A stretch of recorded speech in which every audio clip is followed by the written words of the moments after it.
Agradeço aí por mais uma oportunidade de estarmos juntos neste propósito de busca de espiritualidade, em que vamos estudar, mas vamos estudar a série André Luiz, em que o nosso mentor espiritual, André Luiz, proporciona a todos nós, pela psicografia de Francisco Cândido Xavier, a beleza de entendermos antecipadamente a vida espiritual.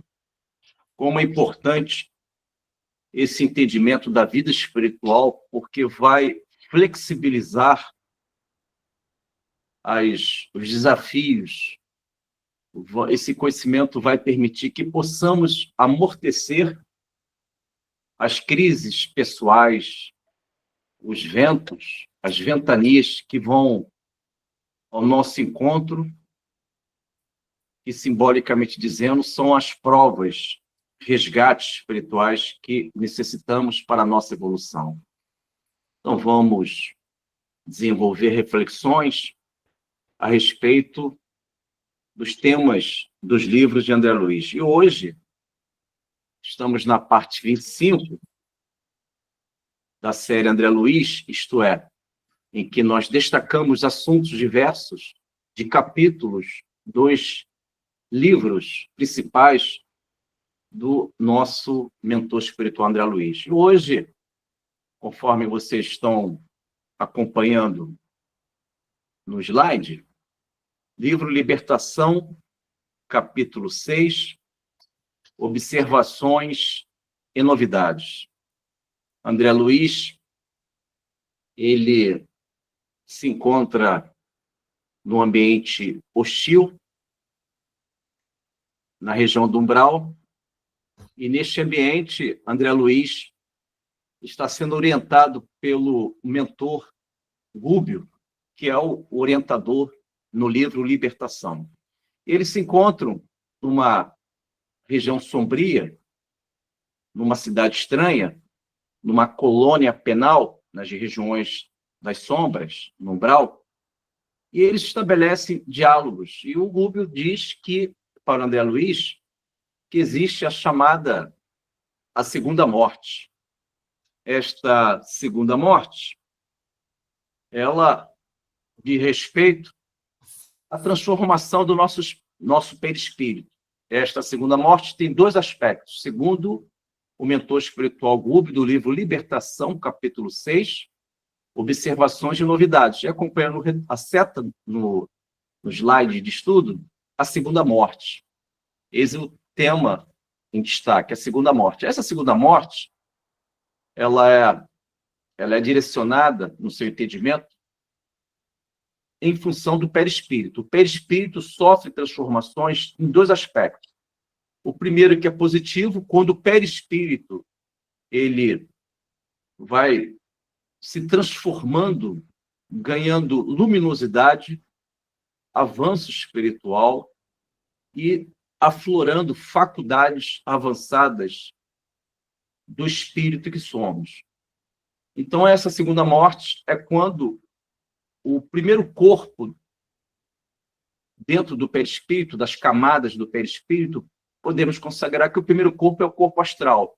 Aí segue os corpos diversos que nós podemos conceituar como corpo mental superior, inferior, búdico, átmico, mas é importante que existem corpos, camadas do perispírito, que, conforme o avanço espiritual, você desfaz essa primeira camada, que é o corpo astral, que é a segunda morte. Mas só se conquista esta superação do corpo, da primeira camada, ou do primeiro corpo do perispírito, já que o perispírito é o conjunto, e vários corpos são os elementos desse conjunto chamado perispírito.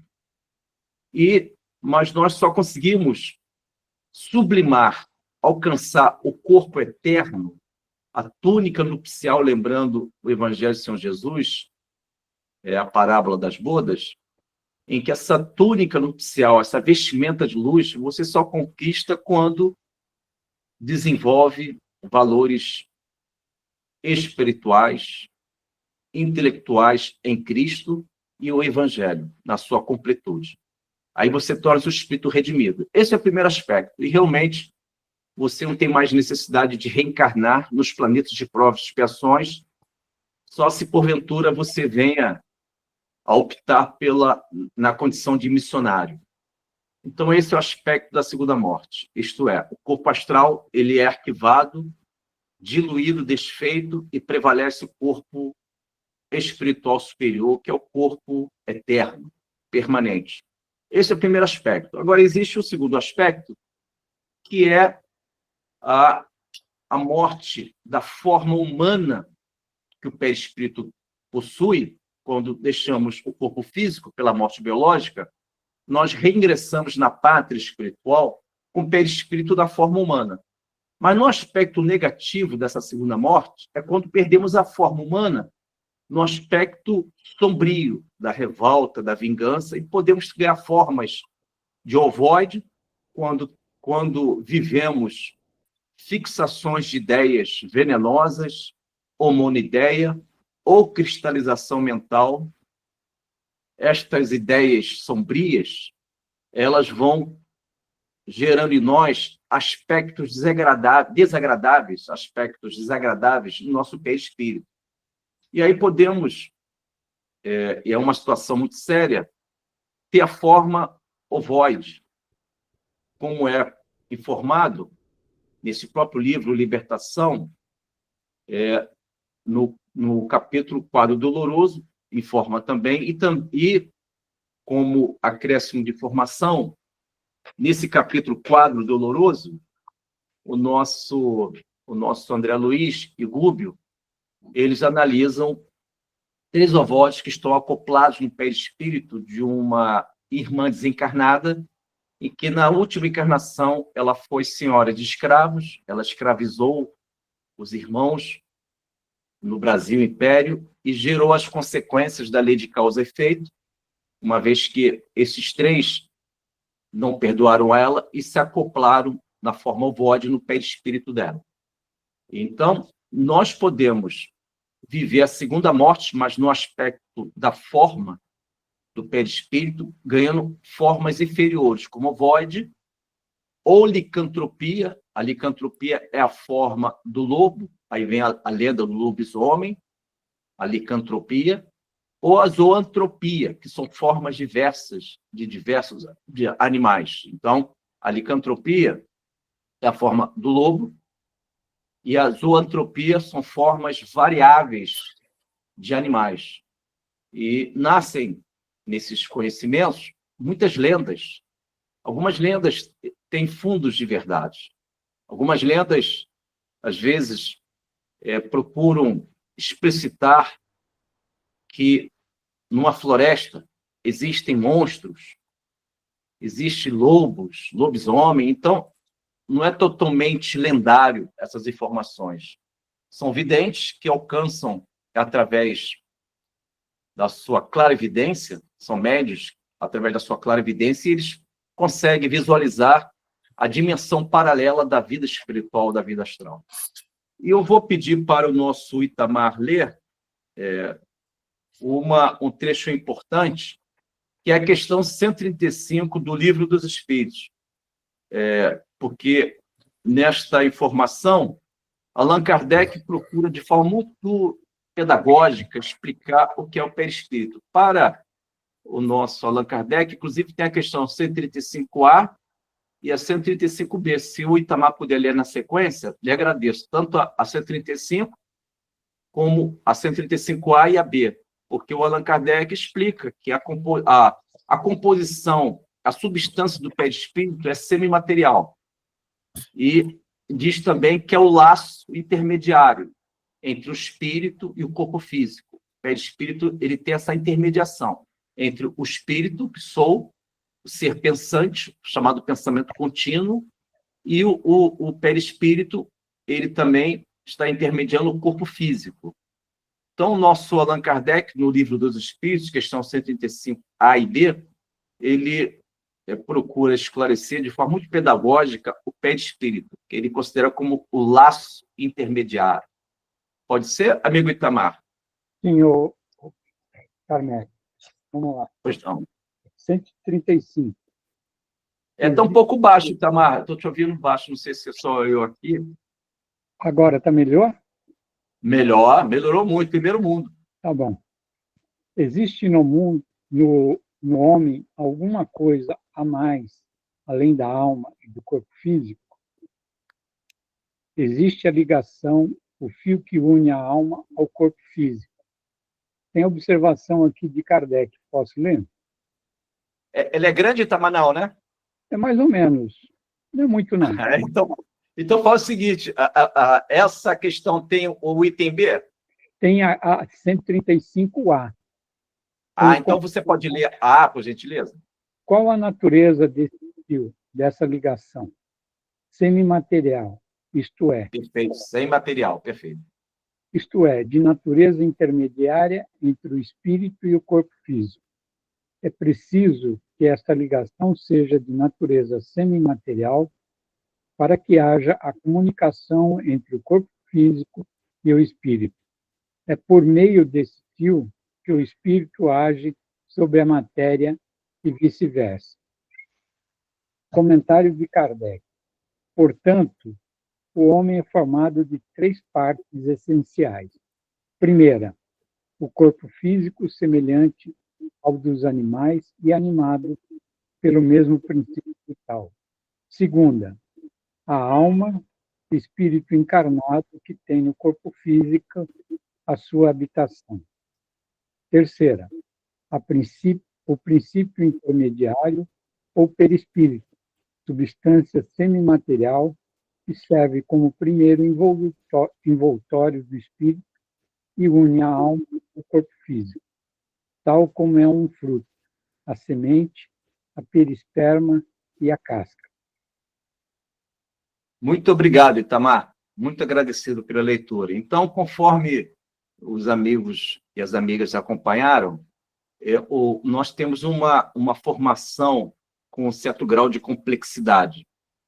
O perispírito, ele é a vestimenta, ele é a intermediação que vai nos dar sobrevivência do espírito após a morte do corpo físico. Porque nós acreditamos, estudamos, que a morte ela tem natureza biológica, ela não tem natureza espiritual, porque uma vez que nós fomos criados pelo átomo primitivo, que é o marco inicial, estamos e avançamos e superamos vários reinos, chegamos à condição humana com o pensamento contínuo. O perispírito, ele sobrevive à morte biológica. Então, por que eu preciso conhecer esta matéria, este conteúdo importante do perispírito? Porque se amanhã eu deixar o mundo material, claro, sem pressa, vamos viver o melhor que possamos, mas sabemos, pela nossa razão, que um dia nós deixaremos o mundo transitório, sabendo e tendo conhecimento do perispírito, nós iremos possuir uma espécie, simbolicamente dizendo, uma espécie de mapa mental, em que, se porventura tento conversar com as pessoas e as pessoas não conversam comigo, estou vendo com muita nitidez, com muita clareza, a claridade do sol. Há uma certa leveza em mim. Então, este conhecimento do perispírito vai mapear a minha vida naquele momento, porque eu vou entender que eu deixei o mundo material. Eu superei a morte biológica. E o perispírito, uma vez que eu tenho esse entendimento, eu não vou viver a confusão que a Evelina, no livro E a Vida Continua, ela viveu essa confusão mental, porque na mente dela, ela cogitou que estava viva entre nós, no mundo físico. Realmente ela está viva, mas pelo perispírito, não pelo corpo biológico. Mas ela não tinha o conhecimento do perispírito. Então, houve uma confusão mental, houve uma espécie de turvação, aquela perturbação mental em que eu não entendo a realidade que eu estou vivendo, por falta de conhecimento. Porque, às vezes, não basta você ter olhos que estão observando tudo. É necessário que tenhamos o conhecimento para que tenhamos olhos mais aprofundados, termos profundezas em nossas reflexões e conhecimento. Vamos agora, dando continuidade aos estudos dos temas. Opa, Paulo, fica à vontade. O Paulo levantou a mãozinha. Fica à vontade, Paulo. Pois não.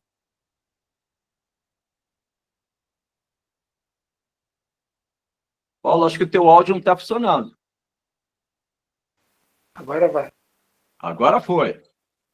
É por isso até, Carmen, que eu acredito que entre nós espíritos é usado mais o termo desencarnação do que o termo morte. Porque o morte, termo morte, né, está muito ligado a fim, né? A acabar tudo e tal. E desencarnação seria o termo mais adequado, né? Mas não é a maioria das pessoas que conhecem e usam, né? E aqui, Perfeito. Carmen, você falou também a segunda morte. Importante saber da plasticidade, né? Da capacidade plástica que tem um perispírito de tomar as formas que o pensamento lhe envia. Né? Tá certo? É assim? Perfeito.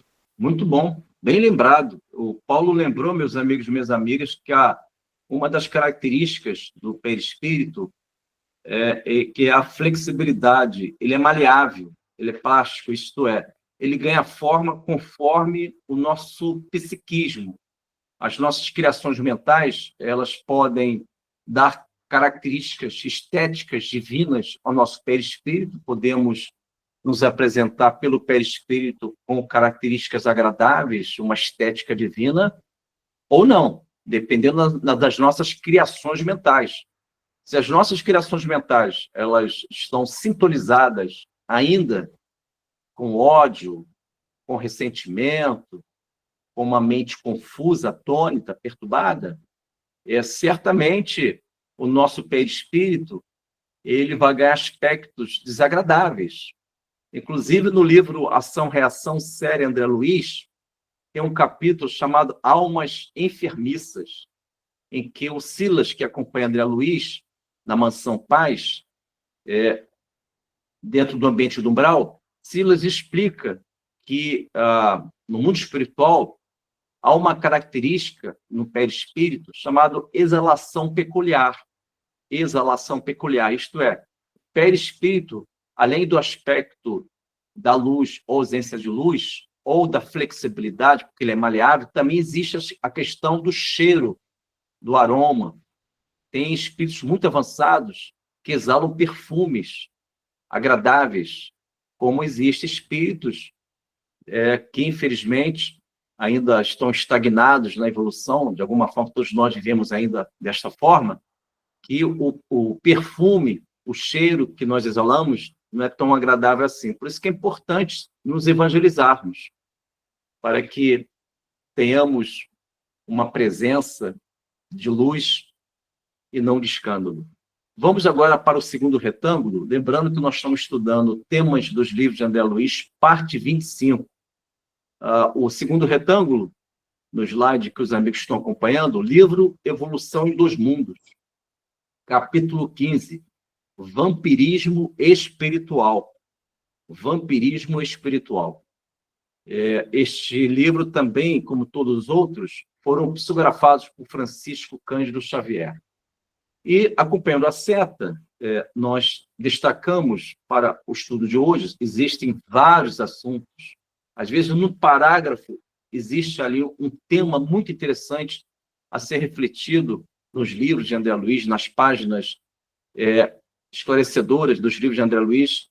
E hoje estou destacando no livro Evolução dos Mundos, no capítulo 15, Vampirismo Espiritual, simbiose. Simbiose é um tema que esse tema diz respeito à variação, uma das variáveis, digamos assim, uma das vertentes do tema obsessão. Porque a obsessão, conforme sabemos, existe a obsessão simples, a obsessão de fascinação e a obsessão de subjugação. E a obsessão de fascinação, como também da subjugação, ela pode avançar nessa complexidade de um espírito inferior influenciando as nossas vidas por sintonias e aceitação do obsidiado, a simbiose, ela é um nível de obsessão em que o obsessor e o obsidiado, eles trocam ideias e aceitam essas influências recíprocas. É uma espécie de sociedade. Eles se sentem apoiados um pelo outro. Mas, tratando-se de obsessão, você não pode se apoiar por um espírito que talvez não seja tão evoluído assim. Pelo contrário, é um obsessor. Então, você está vivendo uma associação de ideias em que você está, infelizmente, aceitando esses pensamentos maléficos, estas influências desagradáveis que, pouco a pouco, podem gerar em nós o chamado 2 aspectos. Primeiro, introversão. Introversão, ela é uma característica, segundo Calderaro, no livro No Mundo Maior, no capítulo Processo Redentor, Calderaro explica que a introversão negativa, desequilibrada, é quando o espírito ele não sai de si mesmo nos aspectos inferiores. Ele cogita que ele está muito bem e, no entanto, ele é um necessitado da misericórdia divina. Então, na simbiose, que pode gerar a introversão, isto é, ele ficou nele. Ele não aceita o aprendizado de um irmão mais experiente, ele não aceita uma orientação de uma hierarquia espiritual, de um conhecimento que ilumina. Ele não aceita, ele ficou dentro dele. É a chamada introversão desequilibrada. E esta introversão, ela pode acarretar outro sintoma, que é o circuito mental fechado. Você cria um circuito mental, você se fecha em circuito mental através de ideias, de definições, concepções, todas elas sem o toque do Mestre Jesus, sem o amparo alicerce da Boa Nova, sem o sal da terra, a luz do mundo, que Jesus representa. Então, quando vive a simbiose, que é uma sociedade, é uma reciprocidade de pensamentos negativos em que o obsessor influencia e o obsidiado aceita. E as decisões do obsidiado, às vezes, são decisões que ele acredita que seja dele, mas no fundo é do obsessor. E aí pode existir várias situações desagradáveis ao longo da vida e pode levar à loucura. Então, a simbiose como uma influência negativa de um espírito inferior, esse espírito inferior, ele joga sugestões, ele tenta determinar o destino do obsidiado. A simbiose é isso, é uma troca de ideias desagradáveis, ideias que violam as leis divinas.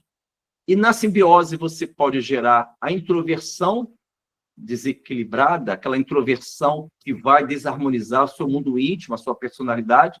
Essa introversão, caso alguém queira, é estudada pelo Calderaro, conforme já dito, no livro No Mundo Maior, capítulo Processo Redentor. Então, essa introversão, que é ficar dentro de si, sem aceitar o aprendizado, sem superar a si mesmo, há uma espécie de paralisia espiritual. Você fica paralisado por seus pensamentos, que a maior parte das vezes são pensamentos não tão crescidos assim, e através dessa introversão, você alcança justamente e aí não é o ideal que você possa viver isso, o circuito mental fechado. Né? Esse circuito mental fechado, que é a ideia única, a fixação mental. Pois não, Paulo? Oi, Carmelo. Nesses casos de simbiose, isso seria um passo anterior à subjugação e à possessão? Acredito que sim. Eu acredito que sim, Paulo, porque nós sabemos que até alcançar a obsessão de fascinação, que a tua razão já está comprometida em função de uma influência de um espírito com aceitação do obsidiado. Então, são escalas perigosas até que o espírito ele vive a subjugação, em que ele é até utilizado como um médium transtornado, né? Uma mediunidade transviada. É como diz no livro Nos Domínios da Mediunidade. Existe um capítulo no livro Nos Domínios da Mediunidade, série André Luiz, o livro Nos Domínios da Mediunidade, em que existe um capítulo chamado Mediunidade Transviada, em que diz que médiuns desequilibrados, imprudentes, e às vezes os hospícios se encontram essas situações, né? Pessoas que vivem com a saúde mental comprometida nestas instituições que cuidam desses irmãos, às vezes eles vivem uma mediunidade transviada, isto é, a subjugação. O espírito obsessor utiliza daquele médium desequilibrado e acaba se manifestando e criando tudo aquilo que nós já conhecemos. E eu vou pedir para o nosso Itamar ler, por gentileza, só para fundamentarmos essa temática simbiose do livro Evolução em Dois Mundos. Lembrando que a simbiose é uma associação de ideias em que o obsessor e o obsidiado trocam informações para fins desagradáveis, para fins de destruição, de desequilíbrios, comprometendo a saúde mental.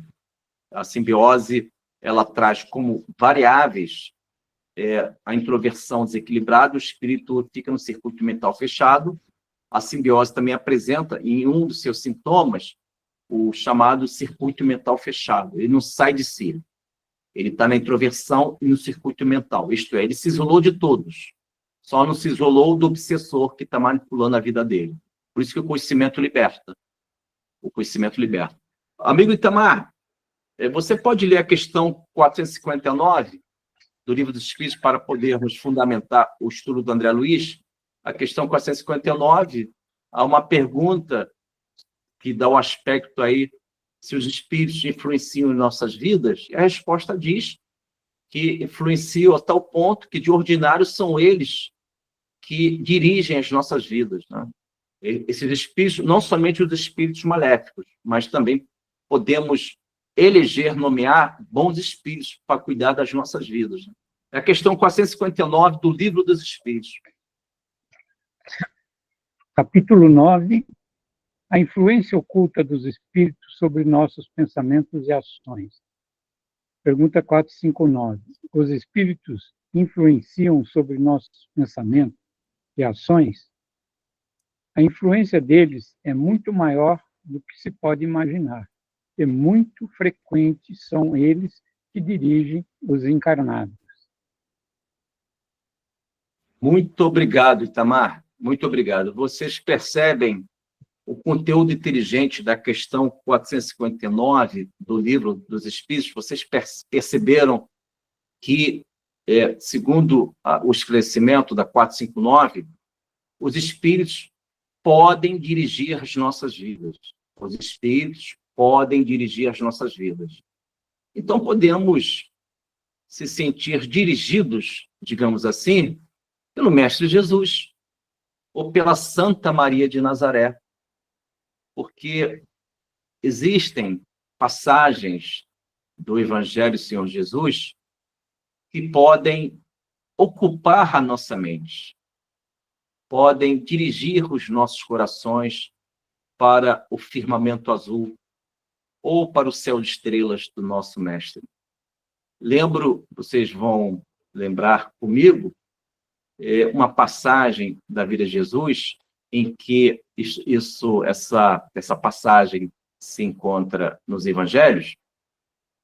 O apóstolo Pedro, ao tentar fazer uma pesca, o seu barco, ele passou horas e não conseguiu os peixes através da sua rede.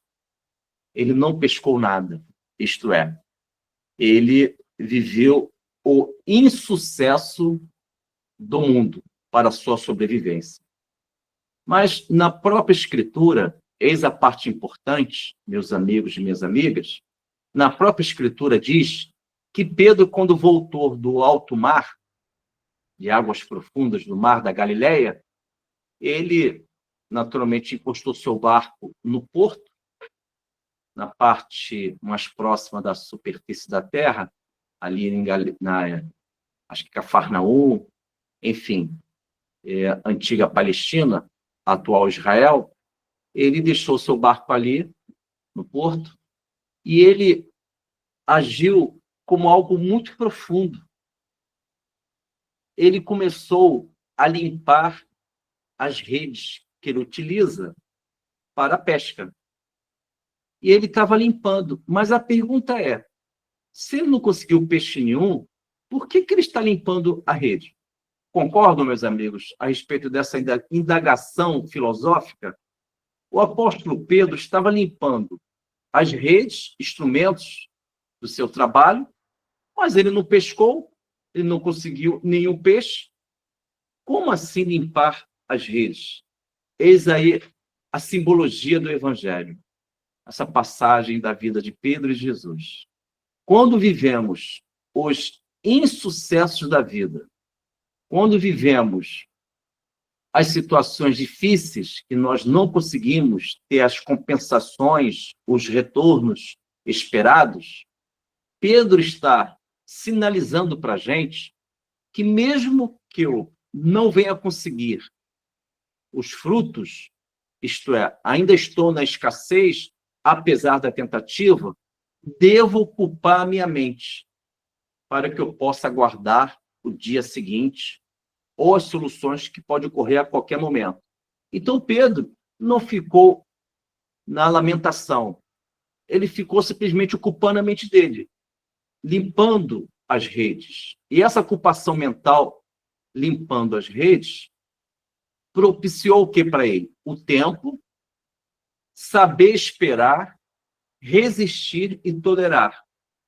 Ao limpar as redes, ele estava ocupando a mente dele, em vez de deixar a mente dele solta. Em um dado momento, ao ocupar a mente dele, tomou posse da mente dele, entrou no barco o Mestre Jesus. Quando Jesus entrou no barco, o Pedro estava limpando a rede, já estava ocupado com o trabalho, estava vivendo atividade útil, evitando a lamentação, ou a simbiose, ou a obsessão, ou qualquer uma influência externa. Mas quando Jesus entrou no barco dele, Pedro estava ocupado mentalmente com o trabalho do bem e soube esperar, aprendeu a esperar, a tal ponto que quem entrou foi a luz do mundo. Ao entrar no barco, conforme sabemos, Pedro observa Jesus e Jesus diz: vamos para o alto mar, lança as redes. Pedro deixou de limpar a rede, porque a sua ocupação cessou, porque a solução chegou.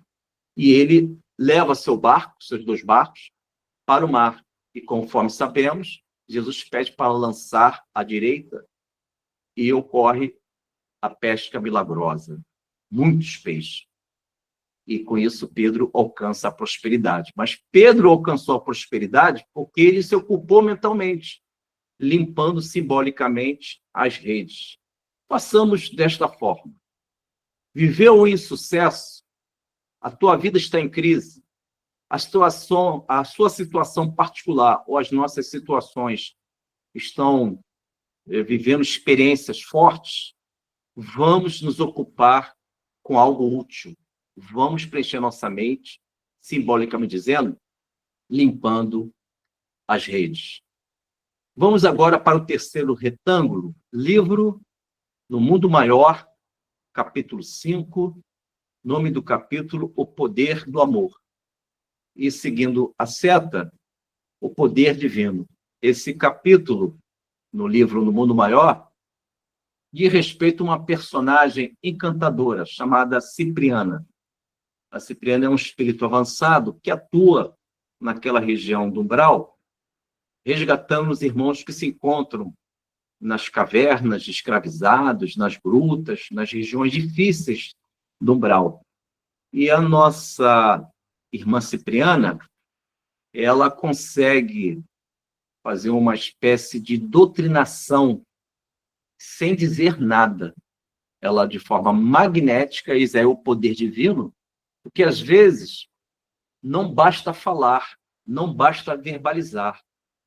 O poder divino que todos nós temos, adormecido ou não, de repente já estamos desabrochando esse valor, o nosso poder divino não nasce,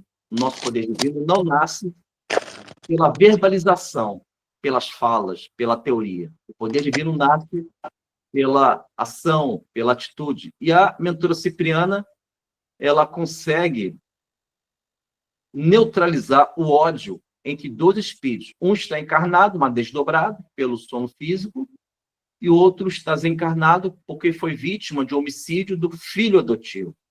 A temática é delicada. Tanto é que Calderaro tenta convencer o pai que foi vítima da morte do filho adotivo e não consegue convencer. Então, às vezes, não bastam palavras. É necessário um magnetismo do amor, do poder divino. E para conseguirmos esse magnetismo que vai impregnar o nosso perispírito, são necessárias muitas virtudes, muitas vidas, muitas disciplinas.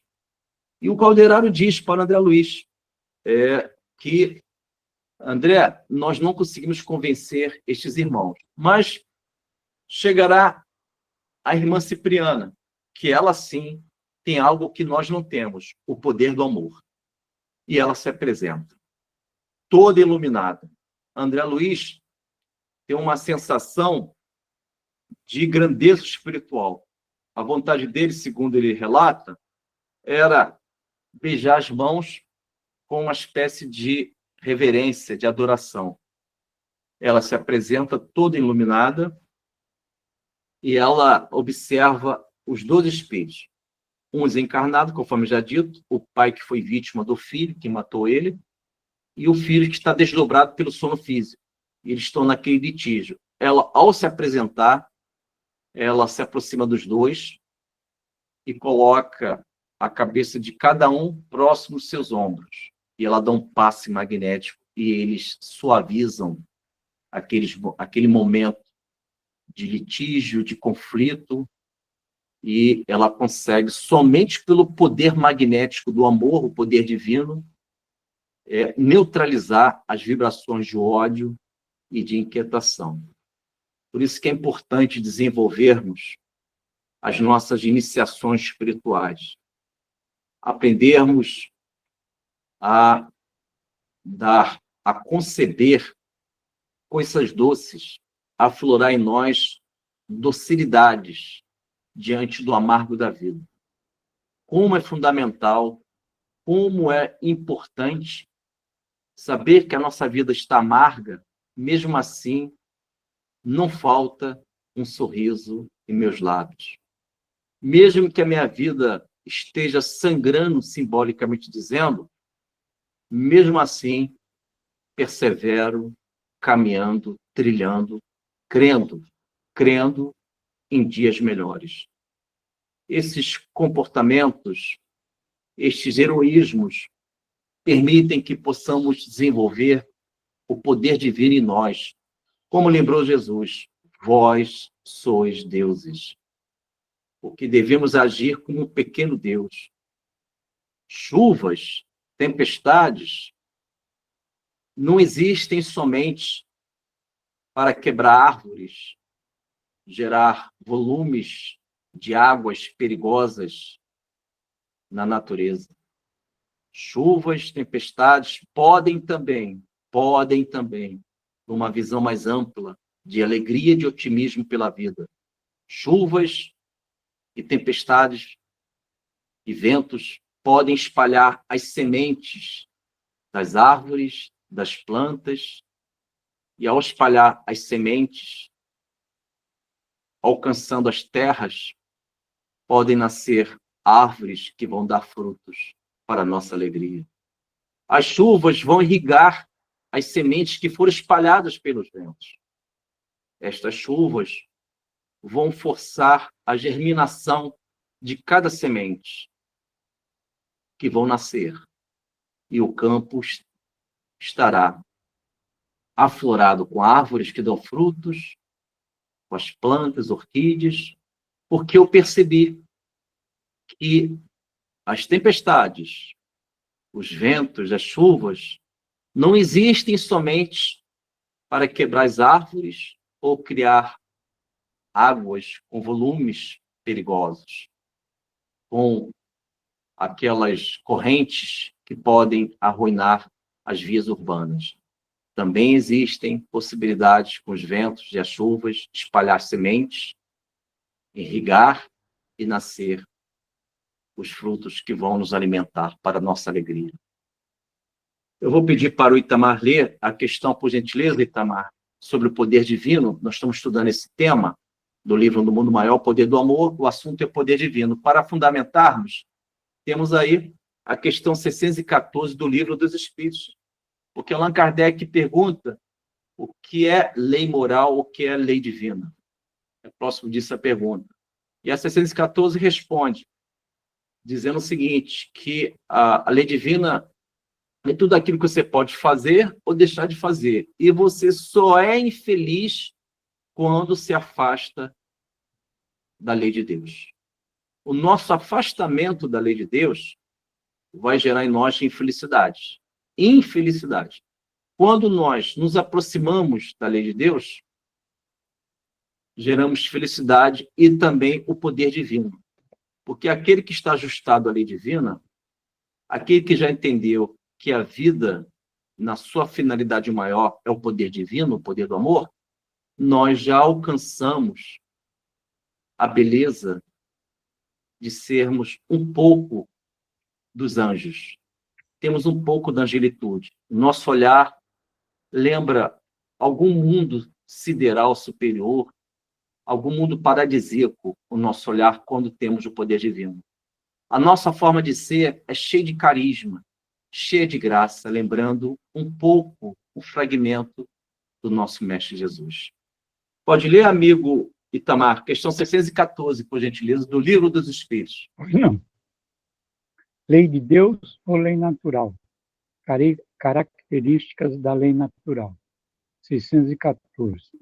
O que devemos entender por lei natural? A lei natural é a lei de Deus. É a única verdadeira para trazer a felicidade ao homem. Essa lei indica o que o homem deve fazer e o que ele deve deixar de fazer. O homem torna-se infeliz quando se afasta da lei natural. É isso aí, Itamar. Muito agradecido. Vocês perceberam o conteúdo inteligente da questão 614 do Livro dos Espíritos? Que na nossa infelicidade, às vezes nós cogitamos, e é natural, né? Nós estamos aqui para aprendermos um com o outro, mas às vezes nós cogitamos que nós somos infelizes, porque nós não conquistamos um objeto, ou uma viagem, ou alguma aquisição material. Já o mundo superior, segundo a resposta da questão 614 do Livro dos Espíritos, eles conceituam que a nossa infelicidade não está nas coisas materiais, não está nos objetos, não está na viagem, mas sim no afastamento da lei divina. Mas como assim esse afastamento? A lei de reprodução é uma lei divina. Quando eu abandono meu filho, pode ser um abandono afetivo, apesar da minha presença perante ele, ou pode ser um abandono factual, de distância física. Eu estou me afastando da lei de reprodução. Já que eu tenho um filho, eu tenho uma responsabilidade. Estou ignorando a lei de reprodução. Quando eu deixo de ser útil à minha comunidade, à minha família, o meu núcleo religioso, eu estou abandonando a lei de sociedade, a lei do trabalho, a lei do progresso. Porque eu poderia estar dialogando com uma pessoa que está numa carência do pão, ajudando, dando ânimo àquele coração. Mas se eu nego essa possibilidade de ser um instrumento do Altíssimo, eu estou negando a lei do progresso em mim. Quando eu ignoro a minha saúde física, a minha integridade física, vivendo os excessos, eu estou ignorando a lei de conservação. A lei de conservação que é prevista no Livro dos Espíritos é uma das leis divinas. A lei de conservação é tudo aquilo que eu me conservo na saúde física e mental. Se eu vivo uma vida em exagero, eu estou ignorando a lei de conservação. Se eu não entendo a vida no aspecto do tema morte ou a desencarnação, se eu ignoro a desencarnação, que é um tema que eu preciso aprender, eu estou ignorando a lei de destruição. A lei de destruição que é prevista, acho que a partir da questão 726, 27 do Livro dos Espíritos, e segue a sequência, são várias questões. Quando eu ignoro a lei de destruição, é porque eu não estou entendendo a função da vida. Que a morte, ela só existe para o corpo biológico. Na verdade, o que existe, conforme o Paulo falou ainda há pouco, com muita propriedade, é a desencarnação. Isto é, a alma vai deixar a carne, o espírito vai se libertar. Mas se eu não quero ter o entendimento da lei de destruição, que é um ciclo de finalização de uma vida terráquea, eu vou receber isso com revolta, eu não vou entender a vida. Por isso que é fundamental o conhecimento. E, por último, vamos no último retângulo, livro No Mundo Maior, capítulo 18, de nome Velha Afeição. A matéria que eu destaquei nesse capítulo, existem vários conteúdos, mas eu destaquei, acompanhando a seta, é a matéria mental das vítimas. É muito importante, porque quando nós agimos violando as leis divinas, quando o indivíduo ele prejudica uma pessoa ou um grupo de pessoas, se esses irmãos não forem evangelizados, o que é muito comum em nosso planeta, infelizmente, por enquanto, a não evangelização dos nossos corações, as pessoas lançam mentalmente a matéria mental. Porque, segundo o livro Mecanismos da Mediunidade, existe um capítulo que fala sobre a matéria mental, no livro Mecanismos da Mediunidade, Célia André Luiz também. E este capítulo esclarece a respeito da matéria mental, que o nosso pensamento, ele tem, claro, de forma transcendente, ele tem o chamado matéria mental, o nosso pensamento. O nosso pensamento exala matéria mental. É claro que é muito refinado essa matéria, mas ela existe. E quando nós vibramos a vingança, nós lançamos os chamados rastros fluídicos, nós lançamos, ou por meios telepáticos, para o alvo, que é o nosso algoz, entre aspas, aquele que prejudicou a gente. E ao lançar a matéria mental para o protagonista da nossa dor, nós, infelizmente, nos equiparamos aos obsessores.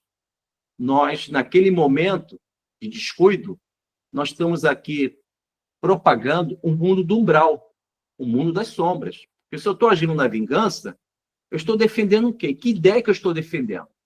Se eu estou agindo de forma vingativa, eu estou ali fazendo apologia do mundo das sombras. Não preciso ir para o umbral.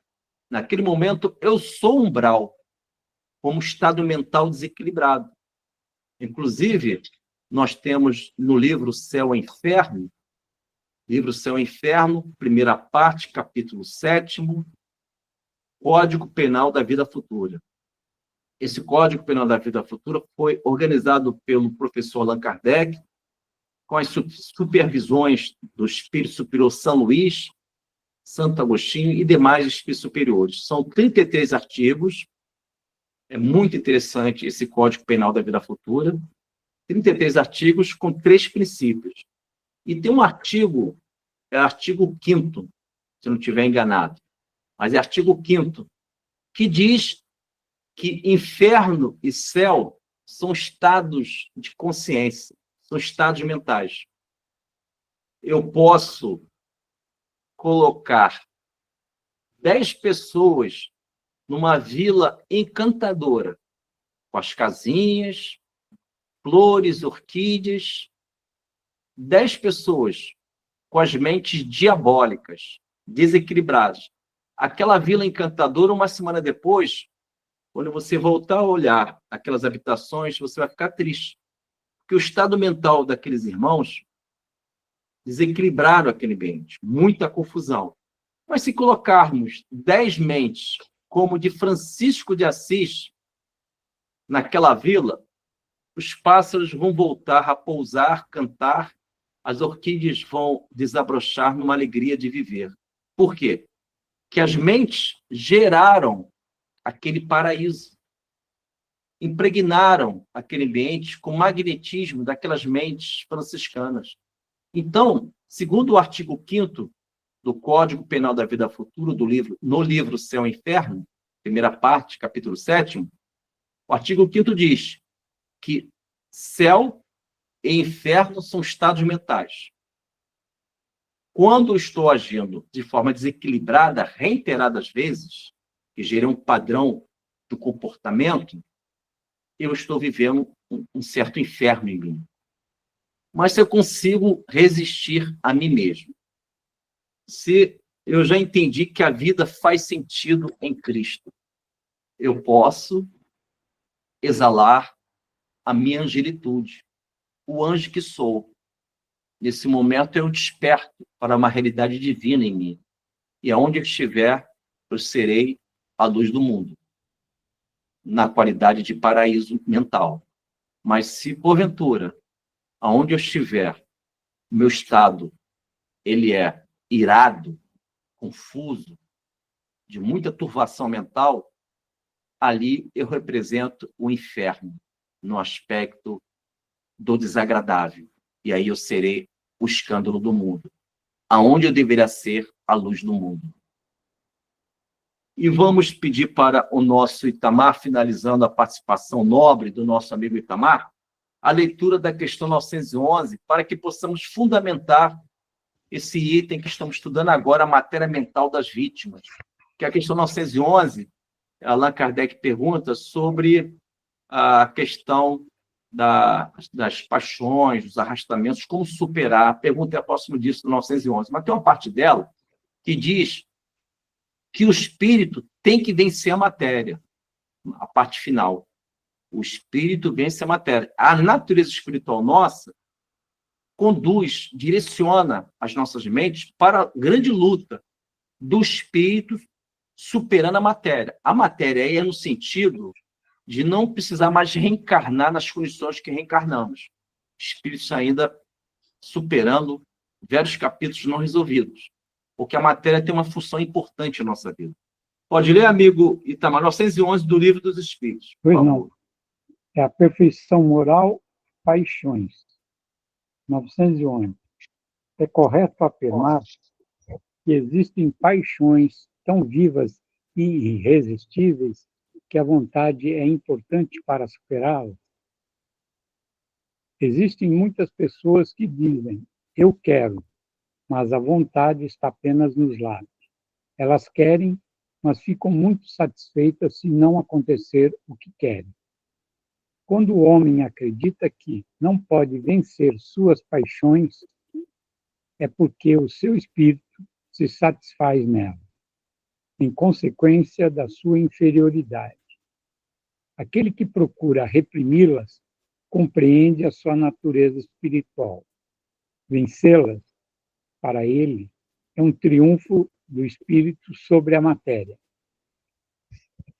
Muito agradecido, Itamar. Então, vocês percebem que a inteligência, o conteúdo inteligente da questão 911 do Livro dos Espíritos, em sua resposta, diz que aquele que reconhece a sua natureza espiritual, isto é, você percebe que você tem uma natureza espiritual. Você não é somente um corpo. Quando você começa a viver essa ambiência mental, começa a penetrar na essência da vida, porque você se sente espírito, isso lhe dá coragem para superar as imperfeições que ainda existem em nós. Então, toda vez que você percebe uma imperfeição, você está ciente, aquela imperfeição ela existe em cada um de nós, e você pretende superá-la, suplantar tal imperfeição, isso é um indicativo que você está valorizando a sua natureza espiritual e deixando em segundo plano a natureza corporal, mesmo porque a natureza corporal ela tem uma função transitória, não permanente. Por não ser permanente, eu devo dar atenção maior, é natural, para a minha natureza espiritual, por ser eterna e imortal.